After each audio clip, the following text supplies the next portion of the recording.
Hello Drift fans, and welcome to another episode of Formula Drift Insider. I'm your host Ryan Sage, and I gotta say, it's really nice to be back in the Insider studio after our little summer break.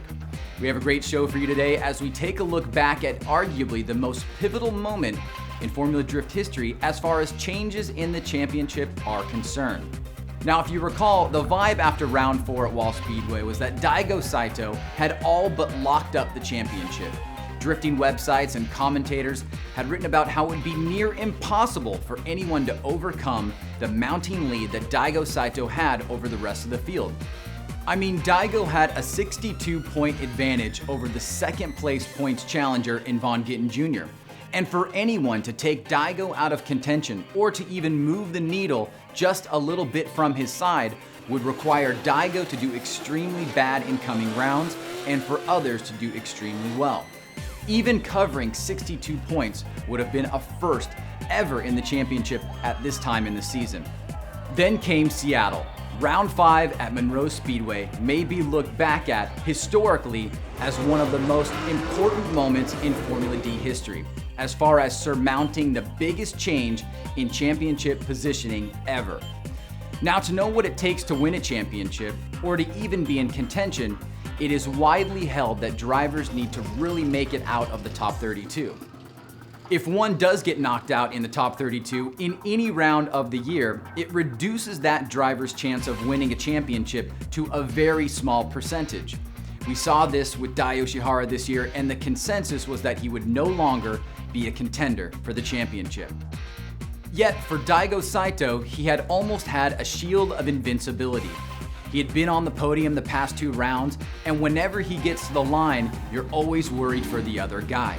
And yet, in Seattle, Daigo made a mistake that was almost as if it were written out of a movie. He wavered and straightened on the bank, receiving a 0 and a loss in the round of 32. The impossible had happened. And at that very moment, the championship not only became interesting from a historical perspective, it also set off a question of just who would capture the moment and strike for a chance of a lifetime within Formula Drift. Our contenders at the time were Vaughn Gittin Jr., Michael Essa, Chris Forsberg, and Frederick Osbo. First up, we have Vaughn Gittin Jr., who has had a strong season, finding himself in the middle of quite a bit of action. He made it all the way to the Great 8, and after a one-more-time battle with Odi Bakchis, Vaughn had a mechanical failure in the final turn of the track, literally a few short yards from the finish. He straightened and gave Odi the win. This would put Vaughn out in the Great 8, and while this is a good finish for him, it's probably not what he wanted, given the fact that the other 3 contenders are still in the event at this time. Frederick Osbo was also having a phenomenal event, and for those history buffs out there, Osbo has podiumed in Seattle before, so he knows what it takes to win. Osbo would beat Tyler McCrory in the top 16, and then against JTP in the Great 8, JTP went hard into the wall, giving Freddie the win. But it would be in the final 4 that Osbo would be stopped by Chris Forsberg. Osbo would go on to compete for 3rd place and win against Odi Bakchis, who debeated a tire and had already used his one and only competition timeout, so he had to bow out of competition. This would be Frederick's first podium of the year, and it pushed him all the way to 5th in the standings. Another driver having a great event and an even better season is Michael Essa. Essa has a win in West Palm Beach and has really been the breakthrough driver of the year.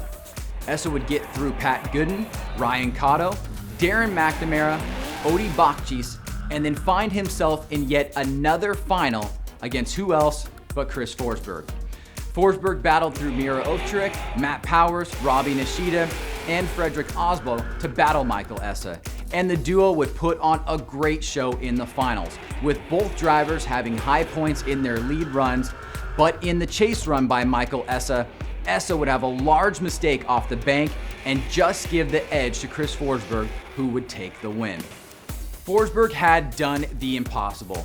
With Daigo Saito going out in the top 32, Forsberg would battle through the field and not only take the win, but also take over the top spot in the series by 1.5 points over Michael Essa.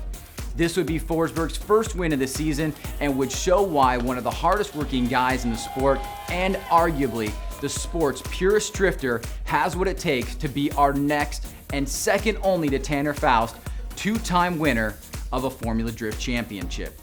Forsberg has never finished outside the top 16 all year and has persevered one of the most dramatic and exciting seasons we have seen in recent history. In short, in one event, we went from a championship blowout to the tightest race ever. But it is not over yet. We still have 2 rounds to go, and of course, next round in Texas is a first for everyone.